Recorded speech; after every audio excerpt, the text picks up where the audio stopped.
Hello everyone, welcome to my channel. आज मैं नवम श्रेणी के लिए वृत्त की परिधि हल करें 16 का सवाल लेकर आए।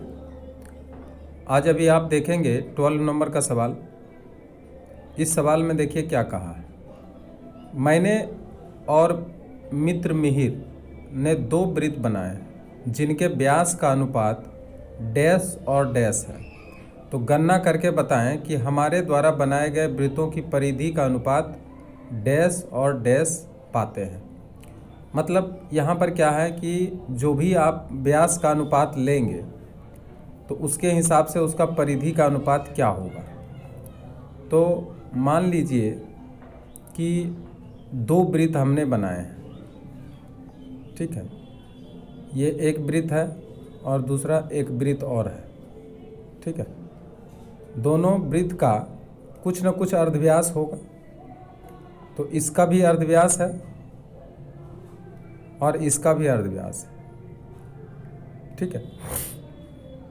इसका अर्धव्यास अगर R1 बराबर कुछ भी हम मान ले लेते हैं, जैसे 3 या 4 जो भी हो, 4 ले लें। और दूसरा R2 इसका भी हम 5 ले लेते हैं, ठीक है। तो इसका परिधि का अनुपात क्या होगा। अगर हम R1 और R2 का अनुपात 4:5 ले लिए हैं, ठीक है। 4K मान लेते हैं इसको और इसको 5K मान लेते हैं, ठीक है। माना प्रथम वृत्त यानी मैंने जो वृत्त बनाया का अर्धव्यास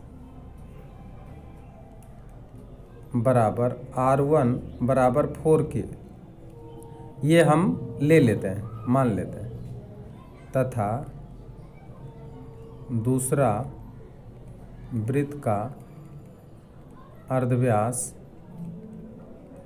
बराबर R2 बराबर 5K। इसको हम 4:5 भी बोल सकते हैं, ठीक है। तो अब परिधि का अनुपात जब निकालेंगे, इसलिए प्रथम वृत्त का परिधि अनुपात दूसरा वृत्त का परिधि, ये दोनों वृत्त का परिधि का अनुपात पूछा जा रहा है। तो 2πr1 पहला वृत्त का परिधि और दूसरा का होगा 2πr2। अब यहाँ बैठाएंगे क्या, 2πr1 के जगह पे आपको बैठाना होगा 4r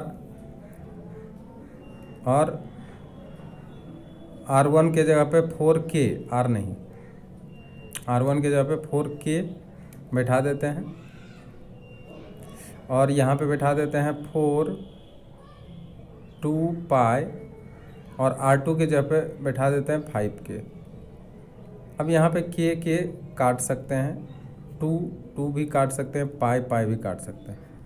तो इसका देखिए परिधि के अनुपात भी 5:4 ही आ जाता है। इसका मतलब क्या है कि अगर अर्धव्यास का रेशियो दोनों का 4:5 मानते हैं तो इसका परिधि का भी रेशियो 4:5 ही आता है, ठीक है।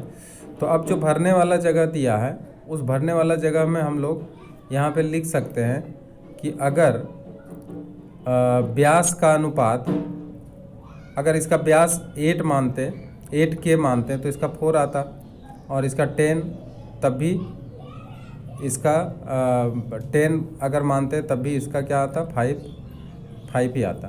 तो इसलिए यहाँ पे हम लिख सकते हैं कि अनुपात अगर 4:5 हो तो इसका परिधि का अनुपात भी क्या आएगा, 4:5। मतलब एक ही रेशियो आता है। व्यास का अनुपात ले लें, अर्धव्यास का अनुपात ले लें, जो भी लें, उसका परिधि का अनुपात भी सेम आएगा। परिधि का अनुपात में कोई अंतर नहीं आएगा। भले इसका क्षेत्रफल के अनुपात में अंतर आ जाए, लेकिन परिधि के अनुपात में इसका कोई अंतर नहीं आएगा, ठीक है। तो इस तरीके से हम लोग बना सकते हैं। आगे बढ़ते हैं और देखते हैं नेक्स्ट सवाल 13 नंबर का, रहीम को एक वृत्ताकार मैदान के चारों ओर एक बार चक्कर लगाने में जितना समय लगता है उसके व्यास के बराबर एक सिरे से दूसरे सिरे तक जाने में 40 सेकंड का कम समय लगता है। अगर रहीम का वेग 90 मीटर प्रति मिनट हो तो मैदान के व्यास की लंबाई कितनी होगी। अब ये सवाल आया है, इसको थोड़ा सा ध्यान से समझिए। एक वृत्ताकार मैदान है, इसमें अब क्या है कि रहीम चक्कर काट रहा है, ठीक है। तो एक बार कह रहा है कि अगर वो इस पोजीशन से चक्कर काटते हुए अगर ये इस पोजीशन में आता है, और दूसरा बार कह रहा है कि व्यास के बराबर एक सिरे से दूसरे सिरे तक जाया जाता है, ठीक है। तो अगर व्यास के सिरे के सहायता से एक सिरे पर दूसरे सिरे तक अगर जाएगा तो इसका मार्ग ए बी होगा, ठीक है। यहाँ से यहाँ तक जाने में जितना टाइम लगता है और एक बार पूरा चक्कर काट लेने में उसको जितना टाइम लगता है, वो दोनों के बीच का डिफरेंस कितना है, 40 सेकंड, ठीक है। यानी यहाँ पर 40 सेकंड कम लगता है ए से बी तक जाने में जितना टाइम लगता है, और परिधि में एक चक्कर लगाने में जितना टाइम लगता है, ठीक है। तो अब यहाँ पे ये देखना होगा कि इसका अगर अर्ध व्यास को हम r मान लेते हैं, ठीक है, तो परिधि में जाने में इसको कितना टाइम लगेगा, जबकि इसका वेग कितना है, 90 मीटर प्रति मिनट, ठीक है। माना कि वृत्ताकार मैदान का अर्ध व्यास बराबर r, ठीक है। अर्ध व्यास r मान लिए, इसलिए परिधि क्या होगा, 2 पाई r, हम लोग को पहले से ही पता है। व्यास क्या होगा, व्यास होगा 2r, ठीक। अब इसको टाइम कितना लगा, तो यहाँ पे देखिए लिखा है कि इसका वेग जो है 90 मीटर प्रति मिनट है, ठीक है। तो मीटर प्रति मिनट जब वेग है तो इसको मीटर हम मान लेते हैं, यहाँ भी मीटर मान लेते हैं, ठीक है। यहाँ भी मीटर होगा, ठीक। तो रहीम का वेग लिख लेंगे यहाँ पे। रहीम का वेग कितना है, रहीम का वेग दिया हुआ है 90 मीटर प्रति मिनट है।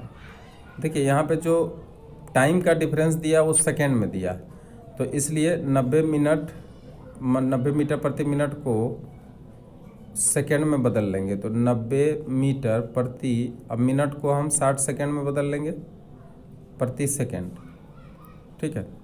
0 0 काट लेंगे, 3 को काट लेंगे यहाँ पे, और यहाँ पे 2 बार में काट लेंगे, यानी कितना आ गया, 3/2 मीटर प्रति सेकेंड, ये इसका वेग आ गया। इसका मतलब क्या है कि 3/2 मीटर जाने में 1 सेकेंड का टाइम लगाया। तो एक बार परिधि से होकर जब जाएगा तो कितना टाइम लगाएगा वो निकाल लेंगे, और एक बार व्यास से होकर अगर गया तो कितना टाइम लगाएगा वो निकाल लेंगे, और उसके बाद हम क्या करेंगे, तुलना करेंगे। तो इसके लिए आगे बढ़ते हैं। अब देखिए, चूँकि 3/2 मीटर दूरी तय करने में कितना टाइम लगा, तय करने में 1 सेकेंड का टाइम लगा, 1 सेकेंड समय लगता है, ठीक है।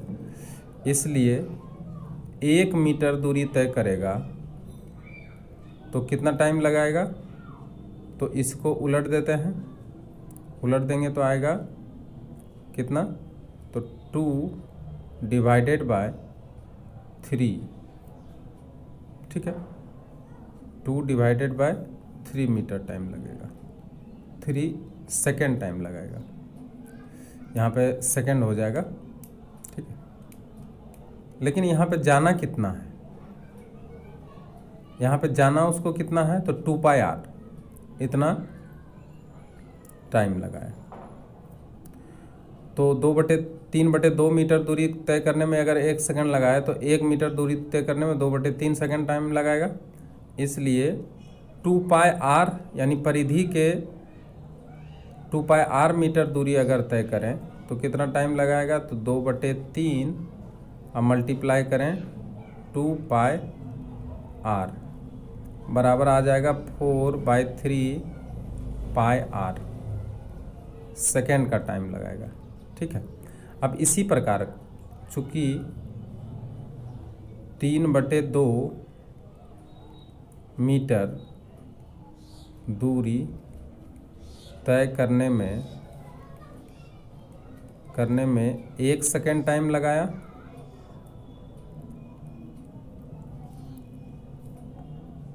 इसलिए अभी 2r दूरी तय करने में कितना, तो पहले 1 मीटर निकाल लीजिए। 1 मीटर दूरी तय करने में कितना लगाएगा, तो 2/3 सेकेंड। और यहाँ पे 2r दूरी, क्योंकि ब्यास से होकर के अगर जाएगा तो 2r मीटर दूरी तय करना पड़ेगा। दूरी तय करने में कितना टाइम लगाएगा, तो 2/3 मल्टीप्लाई 2r यानी 4r डिवाइडेड बाय 3 सेकेंड इसको टाइम लगाएगा। अब अकॉर्डिंग टू क्वेश्चन क्या कहा है कि जो परिधि वाला दूरी तय कर रहा है उसमें 40 सेकेंड का अधिक टाइम लगा, यानी ब्यास से होकर जाने में उसको 40 सेकेंड का कम टाइम लगा। यानी 4/3πr minus 4r/3 is equal to 40 second का कम टाइम लगाया है, तो दोनों का टाइम का डिफरेंस कितना हो जाएगा, 40 हो जाएगा। ठीक है। अब इसमें देखिए कुछ कॉमन आ रहा है तो ले लीजिए। 4/3 कॉमन आ रहा है, ले लिए हैं, और r भी कॉमन आ रहा है तो r भी ले लिए। तो आएगा पाई माइनस 1। यहाँ पे देखिए 4r/3 कॉमन आ गया। अब यहाँ पे क्या करना है, 4r/3 और इसको मान बैठा देना है 22/7 माइनस 1/1 इजकल टू 40। ठीक है। यहाँ तक 4r/3 और यहाँ पे होगा 22 minus 7 divided by 7 is equal to 40। इसको अगर 7 माइनस करते हैं तो 15 आता है। 4r/3 into 15/7 is equal to 40। ठीक है। आगे बढ़ते हैं। इसको काट सकते हैं 10 बार में, इसको 2 बार में काट दीजिए, इसको 3 बार में काट दीजिए, और ये 3 से काट दीजिए। अब आया क्या, r divided by 7 is equal to 2।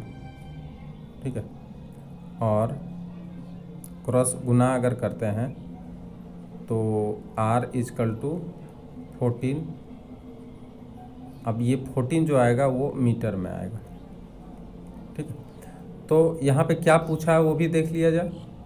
यहाँ पूछा क्या है, तो मैदान के व्यास की लंबाई कितनी होगी, है ना। मैदान के व्यास की लंबाई कितनी होगी, तो व्यास की लंबाई इसका दुगना होगा,